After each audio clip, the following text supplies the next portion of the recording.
इस वीडियो को लाइक करें, हमारे चैनल को सब्सक्राइब कर बेल आइकन जरूर प्रेस करें हमारी न्यू वीडियो सबसे पहले देखने के लिए।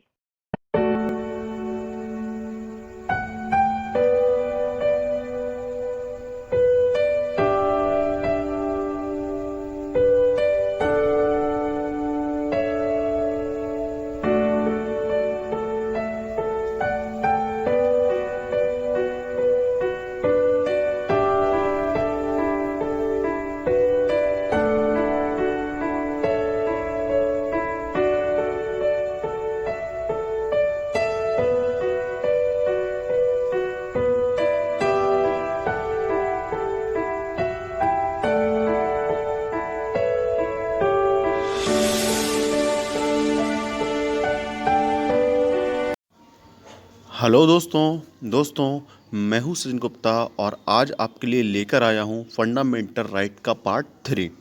एक बहुत ही मस्त लेक्चर रहने वाला है आज का ये लेक्चर है, आप पूरा देखिएगा। आपको इस लेक्चर में बहुत कुछ जानने को मिलेगा, ये मेरी गारंटी है। तो चलो हम स्टार्ट करते हैं। आज आर्टिकल 15 पढ़ाते हैं। आर्टिकल 12 पढ़ा दिया, 13 पढ़ा दिया, 14 पढ़ा दिया। आज जो मैं आपको पढ़ाऊंगा ये होगा आपका आर्टिकल 15, ठीक है। कौन सा आर्टिकल होगा? आर्टिकल 15। यहाँ गलती से आर्टिकल 14 लग गया है, लेकिन मैं आर्टिकल 14 नहीं, आज आपको पढ़ाऊँगा आर्टिकल 15।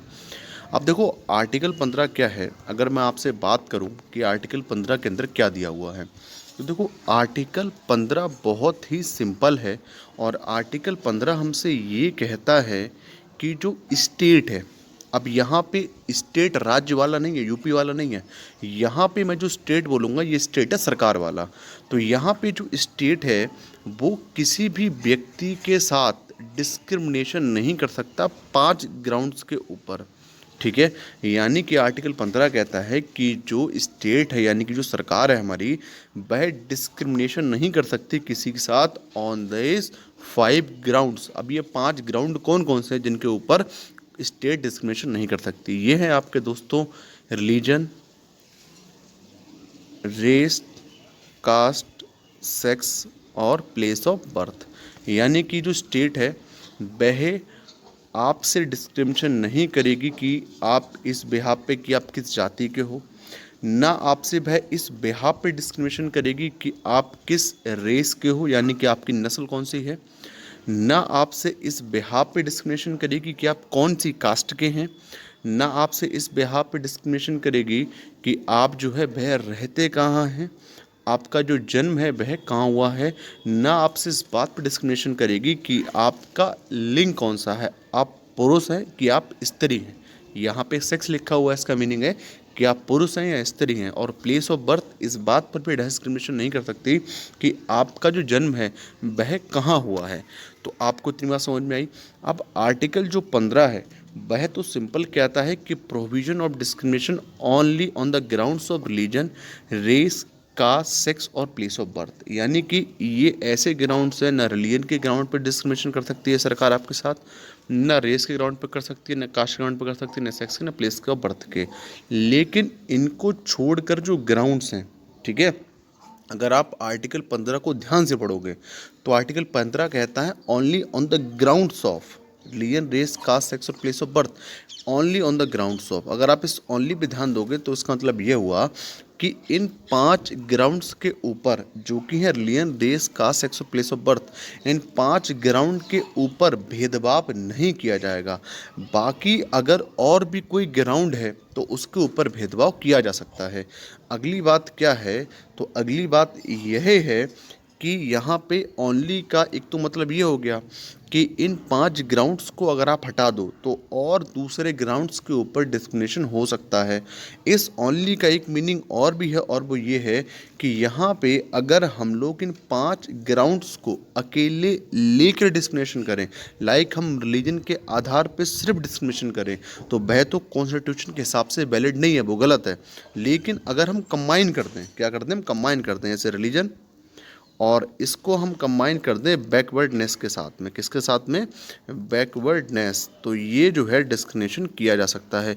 यानी कि हम लोग इन 5 ग्राउंड के ऊपर डिस्क्रिमिनेशन नहीं कर सकते, लेकिन कंबाइन अगर हम इन किन्हीं 2 चीज़ों को कंबाइन कर लें, इन 5 चीज़ों के साथ में, तो डिस्क्रिमिनेशन किया जा सकता है। जैसे मैंने 5 में से एक चीज़ ले ली रिलीजन, इसको मैंने कंबाइन कर दिया बैकवर्डनेस के साथ में, तो यहाँ जो है वह डिस्क्रिमिनेशन किया जा सकता है।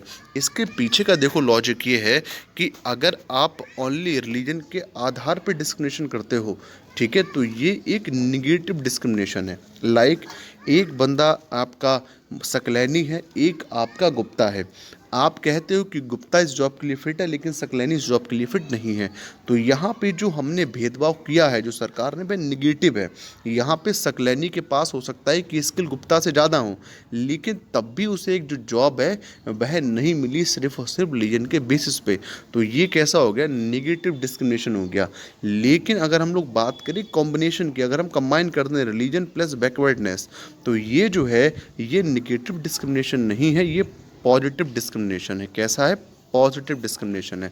लाइक हम लोग क्या करते हैं, जो वुमेंस होते हैं और जो चिल्ड्रंस होते हैं, ठीक है, उनके लिए हम लोग कुछ स्पेशल प्रोविजंस करते हैं संविधान के अंदर। जो हमारे संविधान निर्माता हैं उन्होंने फीमेल के लिए और चिल्ड्रन के लिए कुछ स्पेशल प्रोटेक्शन में लाने के लिए कुछ प्रोविजंस बनाने की बात कही है। तो यहाँ पे क्या है कि एक पॉजिटिव डिस्क्रिमिनेशन की बात की जा रही है, तो पॉजिटिव डिस्क्रिमिनेशन तो अलाउ है, लेकिन हमारे यहाँ पे निगेटिव डिस्क्रिमिनेशन कतई अलाउ नहीं है। तो आप यहाँ पे क्या कर सकते हो, कंबाइन करके तो डिस्क्रिमिनेशन कर सकते हो। एक आप 5 में से कोई एक चीज़ ले लो, फिर दूसरा आप कोई भी एक फैक्टर ले लो, तो ऐसे तो डिस्क्रिमिनेशन अलाउ है, लेकिन सिंगली डिस्क्रिमिनेशन अलाउ नहीं है। तो यहाँ पे देखो मैंने मीनिंग भी लिखा हुआ है कि यहाँ पर क्या मतलब है इस ओनली का। तो meaning of only means that discrimination not on the above ground is not allowed. आप ऊपर दिए हुए किसी भी ग्राउंड के ऊपर डिस्क्रिमिनेशन नहीं कर सकते। Either of the above ground in combination with some other ground is allowed. लेकिन अगर आप इनको कंबाइन कर दो किसी दूसरे ग्राउंड के साथ में, लाइक मैंने रिलीजन को कंबाइन कर दिया बैकवर्डनेस के साथ में, तो यहाँ पे जो डिस्क्रिमिनेशन है वह फुली अलाउड है, वह किया जा सकता है।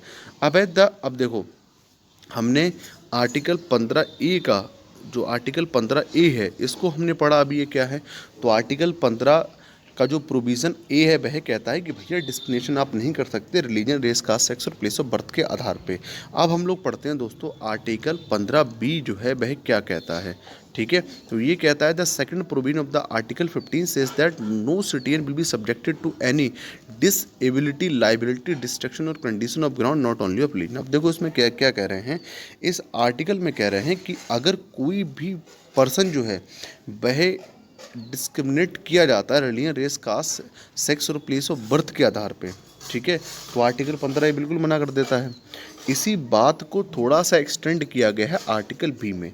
आर्टिकल बी कहता है कि अगर कोई भी पर्सन जो है वह डिस्क्रिमिनेट किया जा रहा है रिलीजन के आधार पे, रेस के आधार पे, कास्ट के आधार पे, प्लेस ऑफ बर्थ के आधार पे, with regard to access to shop, public restaurant, hostels and places of public restaurant, well, tank, bathing art, road and place of public resort, इन सब के आधार पे नहीं किया जा सकता। देखो मैंने आपसे यहाँ सिंपली क्या कहा, आर्टिकल 15 कहता है कि भैया आर्टिकल 15 का जो क्लॉज बी है, प्रोविज़न बी है, वो कहता है कि हमारे यहाँ पर जो शॉप होंगी उन्हें आप लोग जो है वह डिस्क्रिमिनेट नहीं करा सकते, ये कह के कि सर जी आप इस रिलीजन के हैं और मैं सिर्फ इस रिलीजन वाले को ही सौदा दूंगा, इस रिलीजन वाले के लिए सौदा नहीं दूंगा।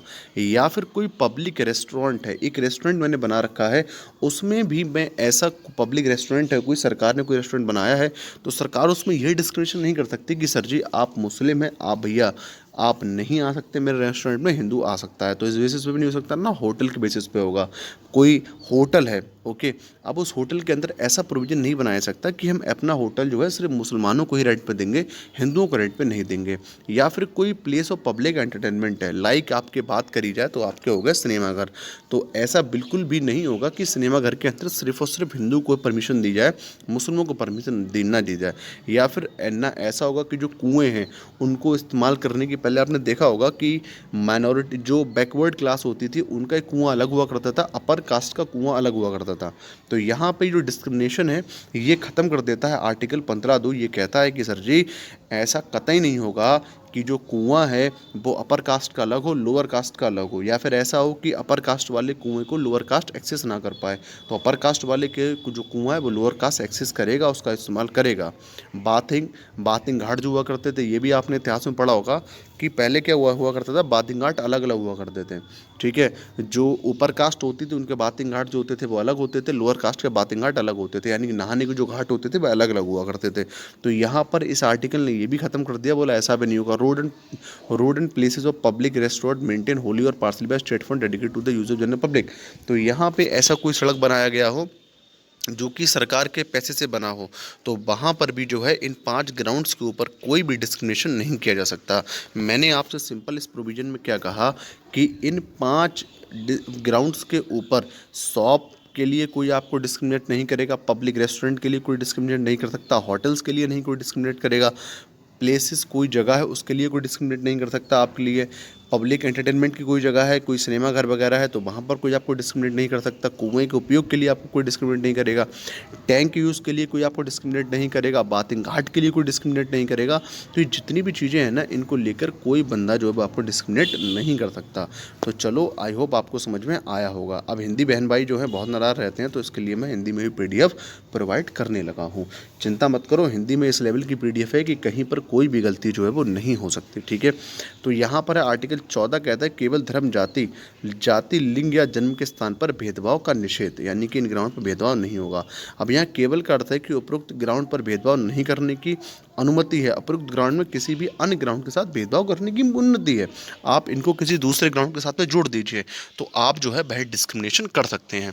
अब आर्टिकल 15 का तो मैंने आपको बता ही दिया कि किसी तरीके का जो प्रतिबंध है वह नहीं लगाया जा सकता इन 5 ग्राउंड के ऊपर किसी पर्सन को दुकान में जाने के लिए, सार्वजनिक रेस्टोरेंट पर जाने के लिए, होटल पर जाने के लिए, सार्वजनिक मनोरंजन के स्थानों पर जाने के लिए, कुओं पर जाने के लिए, टैंकों पर जाने के लिए, स्नान घाटों पर जाने के लिए, सड़कों पर जाने के लिए, सार्वजनिक जो रोड हैं वहाँ जाने के लिए। ठीक है, तो आई होप आपको ये चीज़ जो है वह समझ में आई होगी। तो चलो, अच्छा एक बात और आप यहाँ पे याद रखना कि हम जाने के लिए तो रोक ही नहीं सकते, हम दोस्त किसी तरीके की कंडीशन को भी नहीं लगा सकते।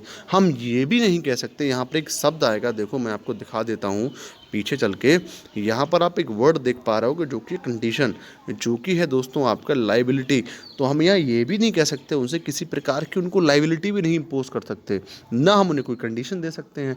हम उनसे कहें कि लाओ 50 रुपये निकालो, हम हिंदू के लिए तो इस होटल में बैठने देंगे तब जब वह 500 रुपये देगा, लेकिन तुम्हें जब बैठने देंगे जब तुम 550 रुपये दोगे। तो कोई एक्स्ट्रा लाइबिलिटी भी इम्पोज नहीं कर सकते, ना हम किसी तरीके की कंडीशन लगा सकते हैं। हम क्या मुस्लिम को तो ऐसे बिठा लेंगे और जो हिंदू उन्हें नहा के आना पड़ेगा तब इस होटल में बैठेंगे, तो ऐसा भी जो है वो हम नहीं कर सकते हैं। ठीक है, तो चलो, आई होप आपको ये बात समझ में आई होगी। अब मैं आपसे बात करता हूँ कुछ असप्शंस की। मैंने आपको पहले ही बता दिया जितने भी फंडामेंटल राइट्स हैं उनमें सब में एक्सेप्शन है। ठीक है, सब में एक्सेप्शन। अगर आपको राइट टू स्पीच दिया गया है तो इसका मतलब ये नहीं आप कुछ भी बोलो, उसमें भी एक एक्सेप्शन है। राइट टू मूवमेंट है, उसमें एक्सेप्शन है। यानी कि जितने फंडामेंटल राइट्स हैं, इसलिए मैंने आपको जब इंट्रोडक्शन पढ़ाया था फंडामेंटल राइट का, तो उसमें मैंने आपको पहले ही कह दिया ये एब्सोल्यूट नहीं है। ठीक है, ये आपको रिस्ट्रिक्शन के साथ में प्रोवाइड कराए गए हैं, कुछ निबंधन लगाई गई हैं, कुछ ऐसी रिस्ट्रिक्शंस हैं जो लगाई गई हैं इनको एंजॉय करने के ऊपर। यहाँ पे ये कतई आपको 100% नहीं दिए गए हैं। ठीक है, अब यहाँ पे हम लोग बात कर लेते हैं कुछ रिस्ट्रिक्शंस की, कुछ असप्शंस की, कि क्या असप्शंस हैं जो हमने आर्टिकल 15 का क्लॉज 1 पढ़ा, जो आर्टिकल 15 का प्रोविज़न 1 पढ़ा और जो आर्टिकल 15 का प्रोविज़न 2 पढ़ा, उसमें क्या असप्शंस हैं। ठीक है, तो यहाँ पे जो आपका ये है आर्टिकल 15 का प्रोविज़न 3, ये देखो क्या कहता है, the state is permitted to make any provision for women and children. तो यहाँ पे जो है ये जो है आपका 15 का जो प्रोविज़न 3 है वो कहता है कि जो स्टेट है उसको परमिशन है कि वह वुमेन के लिए और चिल्ड्रन के लिए कोई भी स्पेशल प्रोविज़न बना सकता है। अब यहाँ पे आपके दिमाग में ये नहीं आना चाहिए कि मैंने तो बताया था कि सेक्स के आधार पे किसी तरीके का कोई डिस्क्रिमिनेशन होगा ही नहीं, लेकिन यहाँ पे आपने देखा वुमेन और चिल्ड्रन के लिए अलग से प्रोविज़न बना, अलग से जो है वह प्रोविज़न बनाने की बात की जा रही है। देखो, इसको अगर आप आर्टिकल 15 के साथ में कनेक्ट करके पढ़ते हो तो आप इसे ऐसे समझ लो ये एक असप्शन है। ठीक है, या फिर आप इसे ऐसे समझ लो ये पॉजिटिव डिस्क्रिमिनेशन है। और पॉजिटिव डिस्क्रिमिनेशन तो मैंने आपको बता दिया अलाउड है, सिर्फ निगेटिव डिस्क्रिमिनेशन अलाउड नहीं है, लेकिन पॉजिटिव डिस्क्रिमिनेशन अलाउड है। तो वुमेन के साथ में और चिल्ड्रन के साथ में जो डिस्क्रिमिनेशन किया जाता है, भाई पहली बात तो पॉजिटिव डिस्क्रिमिनेशन है, तो इसलिए गलत नहीं है, यानी कि ये असंगत नहीं है आर्टिकल 15 के साथ में। लेकिन अगर आप ऐसे भी समझो, अगर आप इसको आर्टिकल 14 से जोड़ के देखो, जो कि कहता है right to equality and equal protection of law, तो यहाँ पे जो वुमेन्स है ना, उनको इक्वल प्रोटेक्शन ऑफ लॉ भी दिया जा रहा है। ऐसा करके इनके लिए स्पेशल प्रोविजन बना के जो है वही हम इक्वल प्रोटेक्शन ऑफ लॉ भी दे रहे हैं। आपने पढ़ा होगा, अगर आपको थोड़ा सा भी नॉलेज होगा 19th सेंचुरी के बारे में, 18th सेंचुरी के बारे में, तो यहाँ पे जो वुमेन्स थी ना, उनकी बड़ी बेकार कंडीशन थी। इनको जो था वह व्यक्ति जो मेल होते थे उनके सामने बोलने की परमिशन नहीं थी, बहुत लंबा घूंघटा करके चलना पड़ता था। ये लोग पूरी पूरी ज़िंदगी घर में ही काट दिया करते थे, कहीं बाहर घूमने की परमिशन नहीं होती थी। अगर इनका हस्बैंड मर जाता था तो उनको सती सती बोल देते थे, और जो सती होती थी उन्हें किसी मंगलिक कार्य में कोई अच्छा काम होता था उसमें जाने की बिल्कुल भी परमिशन नहीं थी। पहली बात तो क्या था कि अगर किसी भी फीमेल का उस टाइम के ऊपर मेल यानी कि उसका जो हस्बैंड मर जाता था तो उसे खुद को आग में जलाना पड़ता था।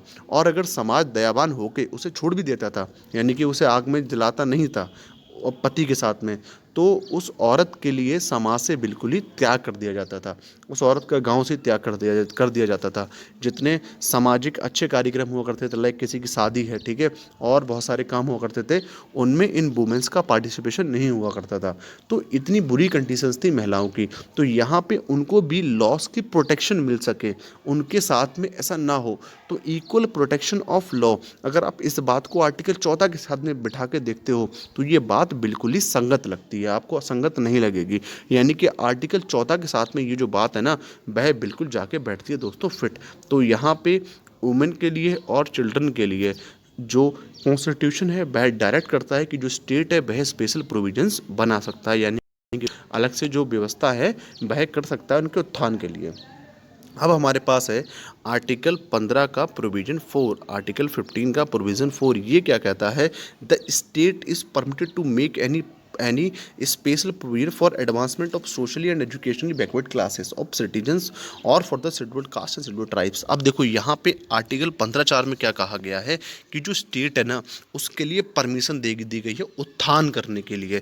अब आप लोग जानते हो जो SC और ST हैं वह आज तक जो हमारी समाज की जो मेन स्ट्रीम है उससे कनेक्ट नहीं हुए हैं, वह आज भी जो पुरानी चीज़ें हैं उन्हें फॉलो कर रहे हैं, तो उन्हें जो है हम अपने आज के समाज के साथ में जोड़ पाएँ, यानी कि हम उनका उत्थान कर पाएँ, उनको वही पुरानी चीज़ें जो है जो पहले चला करती थी वह आज भी यूज़ कर रहे हैं, वह टेक्निकल ड्राइवर नहीं हुए हैं, उन्हें चीज़ें जो हैं वह उसी तरीके से बैकवर्ड डेज में लाइफ काट रहे हैं जैसे कि लोग पहले काटा करते थे।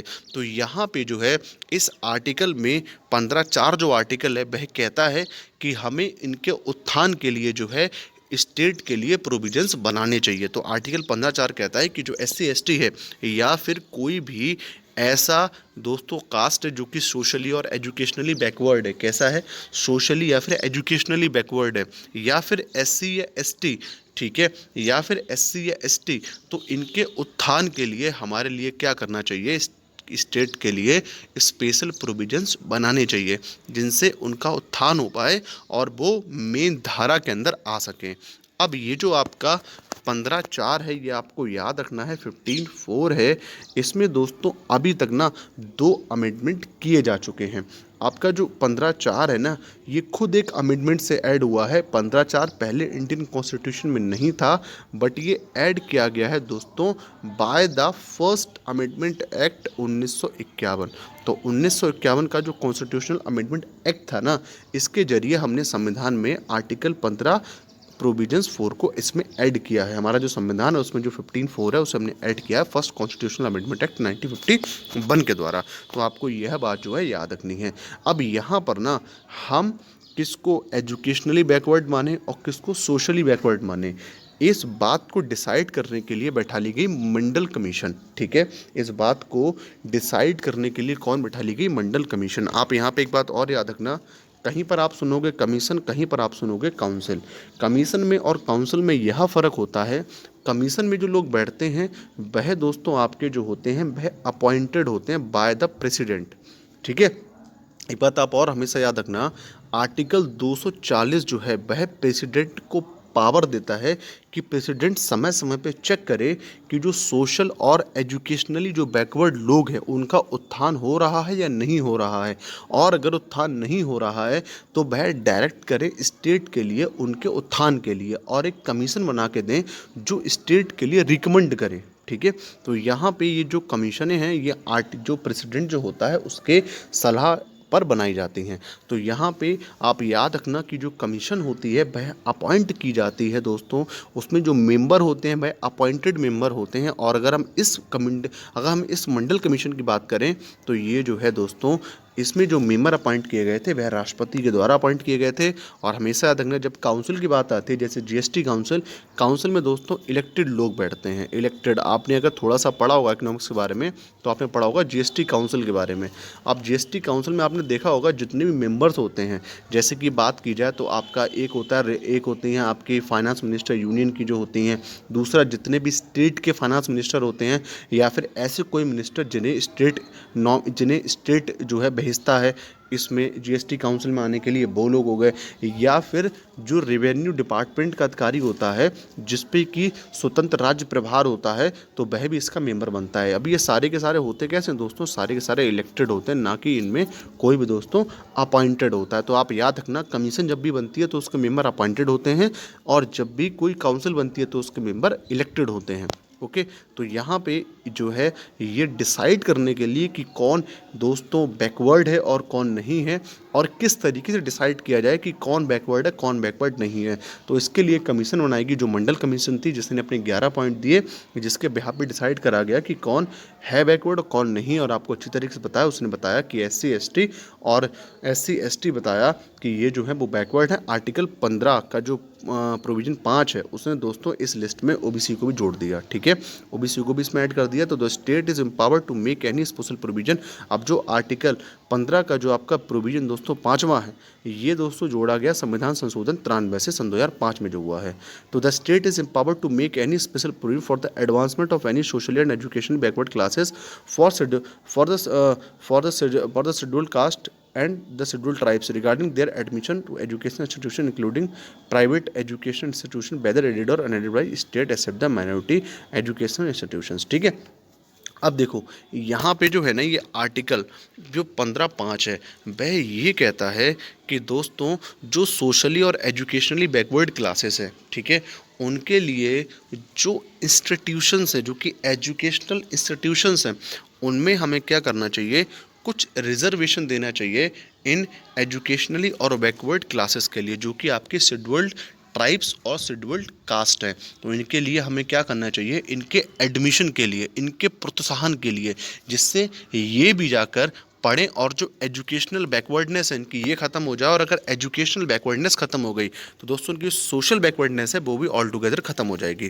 तो यहाँ पे जो आर्टिकल 15 का प्रोविज़न 5 है वह ये कहता है दोस्तों कि जो शेड्यूल्ड कास्ट हैं और जो शेड्यूल्ड ट्राइब्स हैं यानी कि SC ST हैं, इनके लिए दोस्तों हमें एजुकेशनल इंस्टीट्यूशंस हैं, और वो एजुकेशनल इंस्टीट्यूशन जिन्हें पैसा भारत सरकार दे रही है, अब चाहे वो पूरा दे रही हो चाहे वो आधा दे रही हो, तो इनका जो एडमिशन है वहाँ पे कराना चाहिए। तो इनके एडमिशन के लिए अपने कुछ रिजर्वेशन देना चाहिए। ठीक है, तो इनका एडमिशन वहाँ हो सके जिनसे इनकी जो एजुकेशनल बैकवर्डनेस है वह जा सके, और सोशल, अगर एजुकेशन बैकवर्डनेस चलेगी तो सोशल बैकवर्डनेस भी चली जाएगी।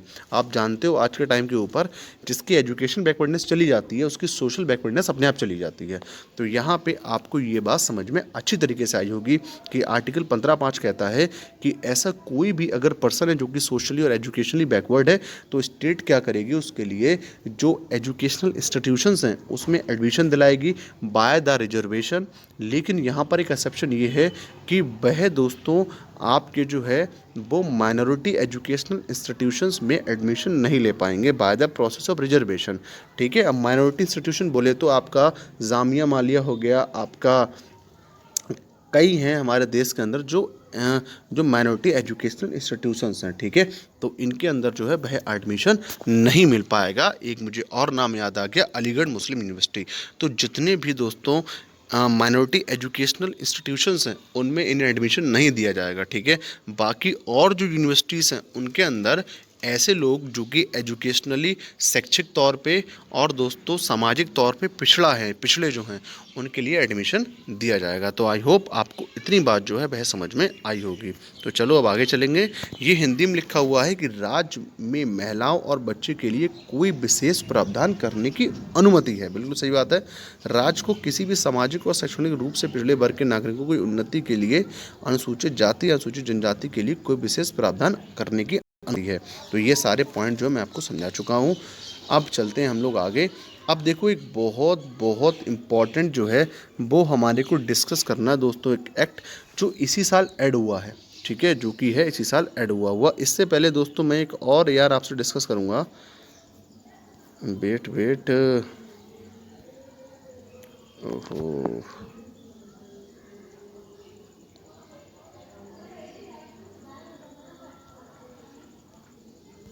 वेट दोस्तों यार बस 2 मिनट का।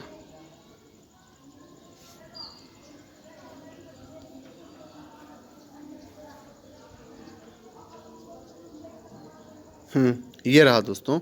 तो सबसे पहले जो है मैं आपसे एक और अमेंडमेंट डिस्कस करूंगा, इसके बाद में 2019 वाला डिस्कस करूंगा, तो आपको वो अच्छे समझ में आएगा। देखो एक कॉन्सेप्ट डेवलप हुआ क्रीमी लेयर का। ये क्या था, ध्यान सुनेंगे हम इसे। पूरा कॉन्सेप्ट क्या है, क्रीमी लेयर क्या होता है, इसको ध्यान सुनेंगे। Centre enacted the central education institution act 2006 providing a quota for 27% for candidate belong to the other backward classes in all central higher education institutions. अब देखो आर्टिकल 15 का जो प्रोविज़न 5वां है, ठीक है, वह कहता है हमसे एससी और जो एसटी है उन्हें दोस्तों अपन लोग देंगे रिजर्वेशन। क्या देंगे, रिजर्वेशन। और आर्टिकल 15 का जो क्लॉज 3 है वो तो पहले ही कह चुका है कि हम वुमेन को और चिल्ड्रन के लिए रिजर्वेशन देंगे, ठीक है ना, जिससे वुमेन की और चिल्ड्रन की जो दोस्तों कंडीशन है वो इम्प्रूव हो पाए। अब यहाँ पे जो 15(5) प्रोविज़न है उसने साफ साफ कह दिया कि हम एससी और एसटी के लिए जो है वो रिजर्वेशन देंगे, जिससे उनका एडमिशन हो पाए एजुकेशन इंस्टीट्यूशन के अंदर, जिससे उनकी जो एजुकेशनल बैकवर्डनेस है वह चली जाए। और अगर एक बार एजुकेशन बैकवर्डनेस चली गई तो सोशल बैकवर्डनेस ऑल टुगेदर ख़त्म हो जाएगी। तो यहाँ पे ना ये जो एक्ट था जो कि आपका जाना जाता है सेंट्रल एजुकेशन इंस्टीट्यूशन एक्ट 2006, इसमें जो था हमने एससी को तो जोड़ ही लिया था, प्लस एससी एसटी को तो हमने जोड़ ही लिया था दोस्तों 15(5) से। ये जो आपका एक्ट था ना, इससे दोस्तों हमने इसमें जोड़ लिया ओबीसी के लिए भी, ठीक है, जो रिलीजन ओबीसी में आते हैं लाइक मौर्या, तो उनके लिए भी हमने जोड़ लिया इस रिजर्वेशन के अंडर में। यानी कि अब रिजर्वेशन 3 लोगों को मिलेगा एजुकेशन इंस्टीट्यूशंस में, एससी एसटी और ओबीसी। अब यहाँ पे आपका इनको जो ओबीसी को दिया गया रिजर्वेशन यह था दोस्तों आपका 27%। क्या था, 27%। अब यहाँ पे क्या है कि अप्रैल 2008 में ना सुप्रीम कोर्ट ने कहा कि भाई साहब आपका जो एक्ट है वो सुप्रीम एक्ट है, हम लोग इसका जो है कोई विरोध नहीं कर रहे हैं। सुप्रीम कोर्ट ने कहा भैया जो आपने एक्ट बनाया इसमें कोई समस्या नहीं है, लेकिन हमारी आपसे एक शिकायत और वो ये है कि जैसे कि आप मान लीजिए किसी को मिला रिजर्वेशन ओबीसी में, ठीक है, अब जब रिजर्वेशन मिला तो उसने एक अच्छे इंस्टीट्यूशन से पढ़ाई की तो उसकी जॉब लग गई, ठीक है। अब जब जॉब लग गई और उसकी सैलरी 50,000, 70,000, 80,000, 1 लाख जब वो सैलरी उठा रहा है, तो जो है उसके जो बच्चे हैं या फिर और जो फैमिली के मेंबर्स हैं ना, उनके लिए रिजर्वेशन कतई नहीं मिलना चाहिए, ठीक है। अगर आप लोग कॉन्सेप्ट को देखो, अमेंडमेंट को देखो 2006 के, तो उसमें तो व्यवस्था ये है कि जो भी ओबीसी के अंडर में फॉल करेगा उसे रिजर्वेशन मिलेगा एजुकेशनल इंस्टीट्यूशंस के अंदर, यानी कि उसको 27% का रिजर्वेशन मिलेगा। लेकिन सुप्रीम कोर्ट ने कहा यार आप एक चीज़ बताइए, जिसके फैमिली के अंदर एक पर्सन ऐसा है जिसको अच्छी खासी जॉब लग चुकी है, ठीक है, जो कि अच्छा खासा कमा रहा है, जिसकी जो आय है वह 6 लाख से ऊपर की है, अब हम लोग उस पर्सन के लिए कैसे कह सकते हैं कि उसके जो बच्चे हैं वह एजुकेशनली बैकवर्ड है या फिर वो सोशली बैकवर्ड है? वो तो एजुकेशनली बैकवर्ड नहीं रहे ना। अगर एक पर्सन की 6 लाख की आय है या इससे ऊपर की आय है तो साफ सीधी सी बात है ना, वह अच्छा कमा रहा है तो बच्चों को अच्छी जगह पढ़ाएगा भी और बच्चे के लिए अच्छी जगह खिलाएगा भी, तो उसके लिए तो अपन लोग बैकवर्ड नहीं कह सकते ना। तो सुप्रीम कोर्ट ने कहा ऐसे लोग जिनके लिए ये फ़ायदा मिल रहा है, जिनकी फैमिली के अंदर ऑलरेडी कोई जो है वेल स्टैब्लिश है जॉब के अंदर, जो अच्छा खासा सैलरी उठा रहा है, 6 लाख से ऊपर कमा रहा है, उसके लिए जो है ओबीसी में आते हुए भी हम लोग जो है वह रिजर्वेशन नहीं देंगे। आपको बात समझ में आई? देखो सिंपल साफ बात, सरल बात ये है कि एससी और एसटी जो थे वो आपके जुड़ गए रिजर्वेशन की प्रक्रिया के अंदर 15/5 से, ओके। लेकिन ये जो एक्ट था 2006 का, इसने इस प्रक्रिया में ओबीसी को भी जोड़ दिया, यानी कि ओबीसी को भी अब मिलेगा रिजर्वेशन। अब सुप्रीम कोर्ट क्या करता है, 8 में कहता है गवर्नमेंट से, मनमोहन सिंह जी की, कि सर जी आपने जो बनाया है ना एक्ट बहुत सुप्रीम है, इसकी जो वैधता है उसको मैं होल्ड करता हूँ, मैं इसके बिल्कुल नहीं कहता ये गलत है, लेकिन मेरी आपसे एक शिकायत और वो ये है कि ओबीसी का जो रिजर्वेशन आप दे रहे हो उसका बेनिफिट जिसको मिल जा रहा है और जिसकी अब एजुकेशनल और सोशल कंडीशन अच्छी है, आप उन्हें क्यों ये रिजर्वेशन दे रहे हो? ठीक है, जैसे कि मैं हूँ, आप मान के चलिए मैं ओबीसी में आता हूँ, अब मैं सैलरी उठा रहा हूँ हर साल 10 लाख रुपए की, ठीक है। अब मेरे जो बच्चे हैं यार, वो आप सोच रहे हो एजुकेशनल बैकवर्ड हो सकते हैं? कभी नहीं होंगे। जब मेरे पास पैसा है तो मैं सीधी सी बात है बच्चों को अपने पढ़ाऊंगा ही पढ़ाऊंगा, तो वो एजुकेशनली बैकवर्ड नहीं रहेंगे। अब इस स्कीम के थ्रू, इस एक्ट के थ्रू, तो भैया जो मेरे बच्चे हैं, जबकि मैं 10 लाख सैलरी उठा रहा हूँ, उनके लिए भी कोटा मिलेगा, और उनके लिए अगर कोटा मिलेगा तो साफ सीधी सी बात है ये तो गलत होगा। तो इसलिए सुप्रीम कोर्ट ने कहा ऐसा नहीं होना चाहिए और सेंटर को डायरेक्ट किया कि आप एक ऐसी कुछ भी नियम बना दीजिए कि ओबीसी के अंदर अगर इतनी आय होगी तो हम इतनी आय वाले लोगों, इतनी आय से ऊपर वाले लोगों के लिए ये जो एक्ट है ना उसका एंजॉयमेंट नहीं देंगे। यानी कि इतनी से अगर ओबीसी के अंदर कोई बंदा फॉल करता है और उसकी आय एक लिमिट से ऊपर है तो उस पर्सन के लिए जो है वह ओबीसी में मिलने वाला जो रिजर्वेशन है वह नहीं मिलेगा, ठीक है। तो वह आय निर्धारित करी गई 6 लाख सेंटर के द्वारा, तो वह आय करी गई 6 लाख, और 6 लाख की इनकम से ऊपर अगर ऐसा कोई बंदा है जो ओबीसी में फॉल करता है जो कि साल के 6 लाख कमा रहा है तो उसके लिए रिजर्वेशन नहीं मिलेगा। लेकिन कोई ऐसा बंदा है जो 6 लाख से कम कमा रहा है तो उसके लिए रिजर्वेशन मिलेगा। अब वो बंदे जो 6 लाख से ऊपर की सैलरी उठा रहे हैं तो वो बंदे जिस लिस्ट में आएंगे अंडर द ओबीसी, उसी लिस्ट को अपन लोग बोलेंगे क्रीमी लेयर। क्या बोलेंगे? क्रीमी लेयर, ठीक है। मैं आपको एक बार फिर से बोल देता हूँ, ओबीसी के अंदर वो लोग जो 6 लाख से ऊपर की सैलरी उठा रहे हैं, ऐसे लोगों के लिए हम लोग एक लिस्ट के अंडर में रखेंगे, वह लिस्ट होगी क्रीमी लेयर, और क्रीमी लेयर में आने वाले लोगों के लिए 27% कोटा का बेनिफिट नहीं दिया जाएगा, ठीक है। तो आपको इतनी बात जो है समझ में आ गई होगी। ये हिंदी में है मेरे प्यारे भाइयों, हिंदी में आपसे पढ़ लीजिएगा, जो आपको मैंने बताया वही है, ठीक है। तो चिंता मत करिए, पूरा पढ़िए, अच्छे से लिखा हुआ है। अब हम इसे टॉपिक कंटिन्यू करते हैं। अब देखो यहाँ पर ना हम लोग किस किस के लिए इस किस किस के लिए क्रीमी लेयर में रखेंगे, यानी किस किस के लिए इस रिजर्वेशन का जो बेनिफिट है वो नहीं मिलेगा। तो यहाँ पर आपको देखने को मिलेगा person holding constitutional post, like कोई प्रेसिडेंट है, कोई महान्यायवादी है, प्राइम मिनिस्टर है, काउंसिल ऑफ मिनिस्टर का पार्ट है, कैबिनेट मिनिस्टर का पार्ट है, तो उसके लिए जो है हम ओबीसी में दिए जाने वाला जो कोटा है वह नहीं देंगे। Group A and group B job, अगर कोई ऐसा पर्सन है जिसकी जॉब लगी हुई है group A and group B में, तो उसके लिए भी जो है हम इसका जो बेनिफिट है नहीं देंगे। Person who are in the bank, ठीक है, उनके लिए भी नहीं मिलेगा।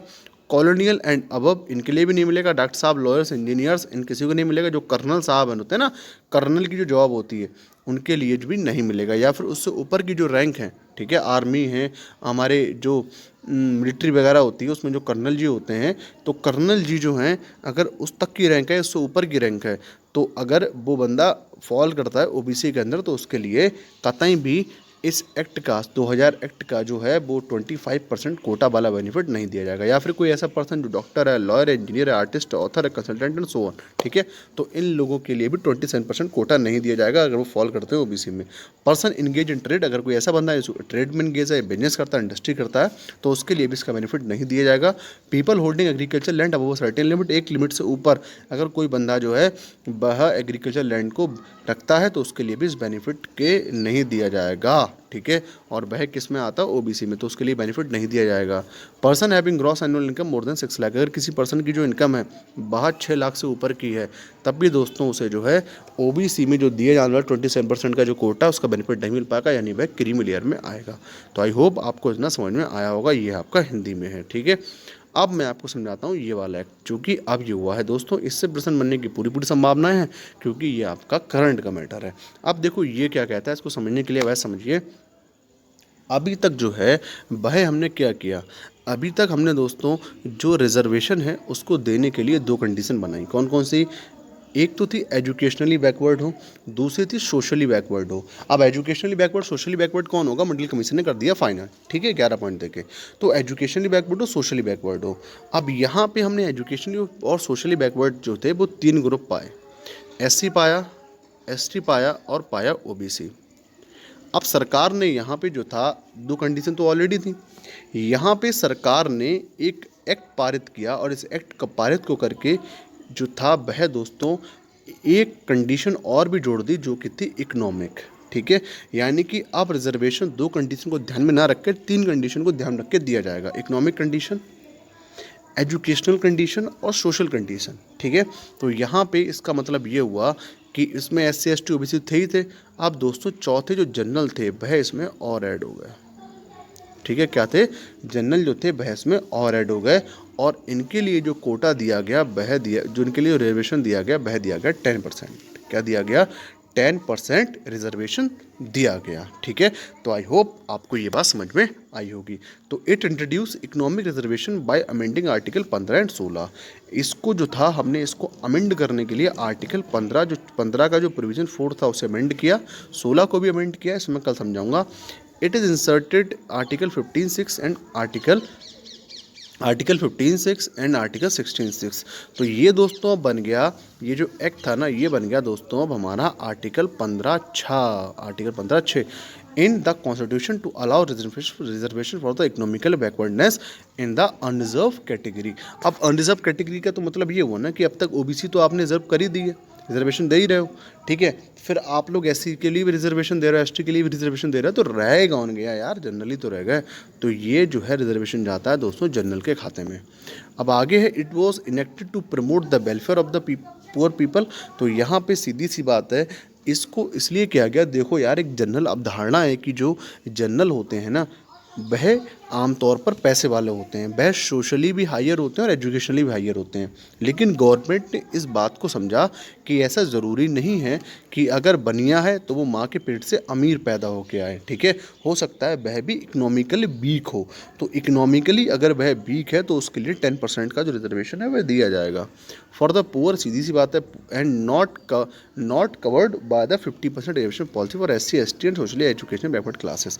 तो यहाँ पे ये जो थे वह नहीं कवर हो पा रहे थे दोस्तों इन 3 कैटेगरीज में। सीधी सी बात है, अब तक रिजर्वेशन एससी के पास था, एसटी के पास था और ओबीसी के पास था। अब ये जो रिजर्वेशन है ये एक के खाते में और चला गया, जो कि है जनरल। अब है, it enable both centre and state to provide reservation for the economically backward section of society. तो यहाँ पे जो सेंटर और स्टेट है वह दोनों जो हैं मिल कर देंगे reservation for the general also, ठीक है। तो आई होप आपको आज का लेक्चर समझ में आया होगा। लेकिन अगर तब भी कोई मन में दुविधा, कोई परेशानी रही हो तो दोस्तों कुछ नहीं करो, ये जो कमेंट सेक्शन है उसमें डाल दो एक प्यारी सी कमेंट। जो भी आपका प्रॉब्लम होगा मैं 100% आपको अश्योर करता हूँ कि वो मैं आपको सॉल्व करके दूंगा ही दूंगा। चलो, थैंक यू दोस्तों।